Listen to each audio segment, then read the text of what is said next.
Hello everybody, this is Nabil Shamshad from IamNabil.com, and in this tutorial we are going to learn how to properly format a Kindle ebook, in which we are going to learn how to do appropriate font sizing, what are page breaks and how to insert them, how to properly format headings in the book, and how to add a clickable contents table. And this is the video tutorial. In order to see the text tutorial, click on the link in description, and from that link you will be able to download the template that I use to create my Kindle ebooks. We are not going to use any fancy tools or any fancy tricks in this tutorial. We are going to use Microsoft Word. In my case, I'm using Microsoft Word 2007, and you can use any previous or later versions.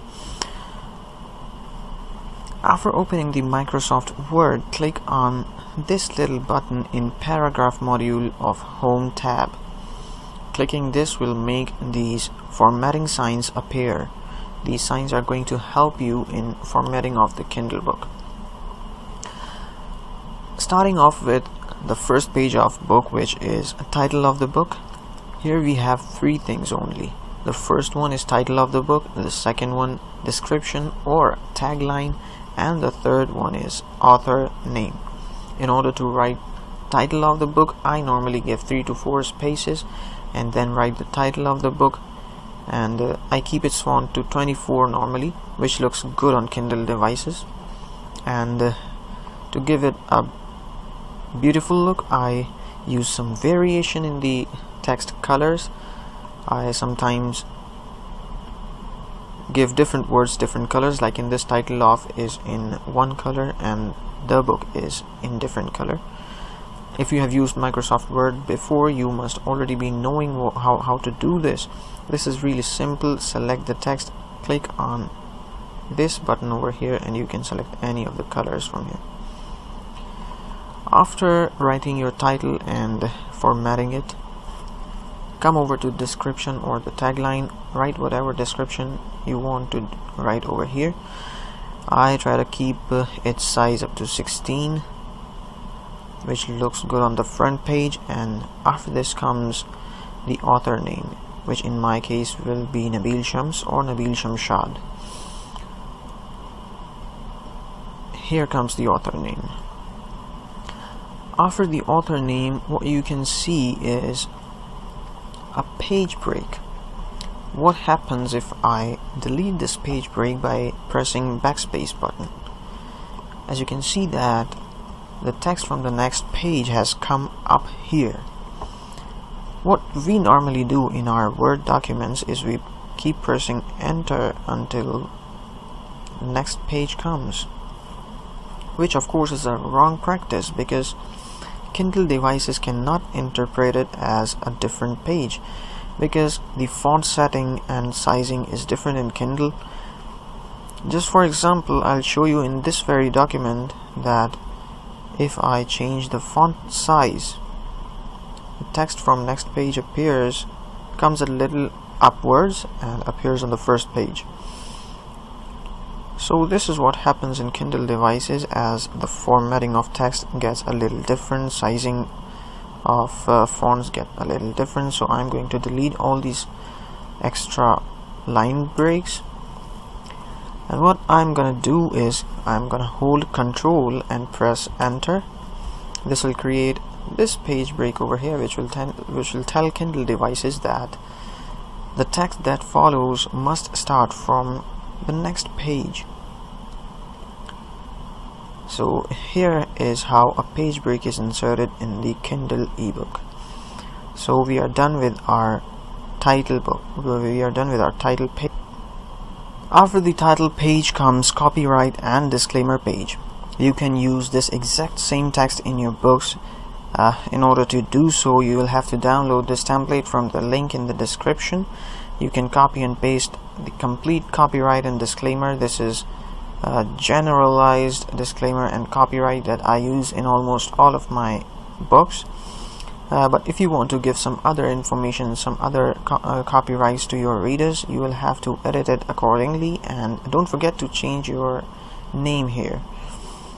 After that, do the same drill, hold Control, press enter to create a page break, and after that comes the contents page. Here we have to insert a contents table. In Kindle devices, reader like to have an index which is clickable. For example, if a reader clicks on this chapter 1, he will automatically be taken to chapter 1. So readers like this option in their ebooks. In order to enter an automatic table, you have to go to this tab, References tab, click on Table of Contents and select Automatic Table 1. You can also select Automatic Table 2, but I always go with Automatic Table 1. There's not much difference in both of these. So after doing the copyright and disclaimer, create a page break, give your new page a heading, contents or index or contents table, then go to References tab and click on Table of Contents and insert a table, an automatically updating table. If your book is completely empty, you have not written any chapters or any text in your book other than contents and copyright claimers, initially your table will be empty, but later on, as you start populating your chapters and giving them headings appropriately, as I'm going to tell you later, your table will be updated automatically. Coming over on how to format the chapters. The most important thing in formatting of chapters to remember is that you have to properly format the headings. If you do not do so, the contents table that we just inserted will not appear properly. For example, the main heading of the chapter, which in my case is chapter 1, the main heading should always be formatted as heading 1. Write your normal text and select the text, click on heading 1. What if I do not format it as heading 1? When I go to our contents table, click on update table and select the second option, which is update entire table, and click OK. The entry chapter 1 gets disappeared because this table only shows heading 1, 2 and 3. All the text that has been formatted as heading 1, 2 and 3 will appear in this table. So in order to make this main heading appear as a first level entry, I will have to select it and click on this heading 1. I'll have to then go to my table, click on it once, click on update table, select the second option and click on OK. Then the first level entry, which is chapter 1, main heading of the first chapter, appears.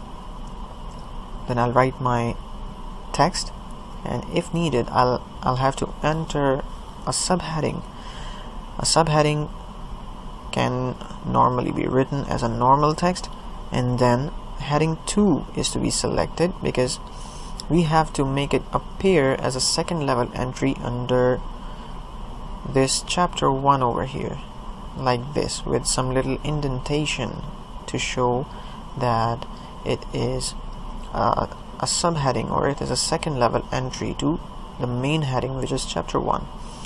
So select your subheading, click on heading 2. If you need to create another subheading under this heading, write the text and click on heading 3 to make it appear as a third level entry under that subheading.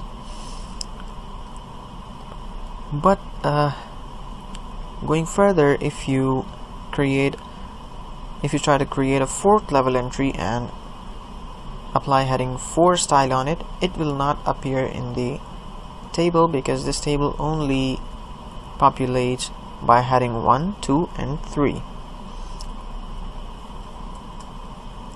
And continue with your chapter, write your complete chapter and hold Control and press enter to create a page break before starting the chapter 2. Do the same drill for chapter 2. Select heading 1 for your main heading, heading 2 for your subheadings that are coming under chapter 2, and heading 3 for subheadings that are coming under the subheadings of chapter 2. And continue writing chapter, do the same drill, hold Control and press enter. This is how the table will be updated. Once you are finished writing your chapters, go to table, click on it, click on update table, select the second option and click OK. All the headings, subheadings and third level entry headings that you have inserted in your book will automatically be entered in the automatic table. And once you publish this Word document straight away in Kindle, this contents table will appear as a clickable hyperlinked contents table, and it will add to user experience. So after finishing with all my chapters, what I do in the end is I advertise my previous Kindle ebooks that I've already published. Here I'm advertising 2 of my previous Kindle ebooks. I insert a little image of it and I hyperlinked it to the buy page on Amazon. As you can see, this has been hyperlinked. How to hyperlink? Just copy your image and paste it in the document. You can size it by clicking on it once and holding it from one corner and dragging in any direction desired. This is how it will be resized. Then in order to make it clickable, make it hyperlinked, right click on it, click on here. That option is not appearing because I already have a hyperlink. Let me show you once again. So in order to hyperlink it, right click on it, click on hyperlink, insert the URL of your book here and press on OK. It will become hyperlinked. Then comes the title of the book. This again is hyperlinked. Select this whole sentence or the name of the book, right click on it and click on hyperlink and enter your URL in the tab in the field that I just told. Then I write a little description about the book and then advertise my another book. So this is how I go with formatting a Kindle ebook. First of all, the title page, then disclaimer and copyright information page, then comes the contents table page, then come different chapters and text of the book, and then in the end I advertise my previous ebook. You can download this template free of cost from the link in the description, and you can edit this and enter your own text in this very template in order to save you time, and then you can publish it right away in KDP. For your information, if you do not know, you do not need any special software to create Kindle books. You just have to do all the work in a Word document and publish it in Kindle. This is all for now. Stay blessed, be happy, and goodbye.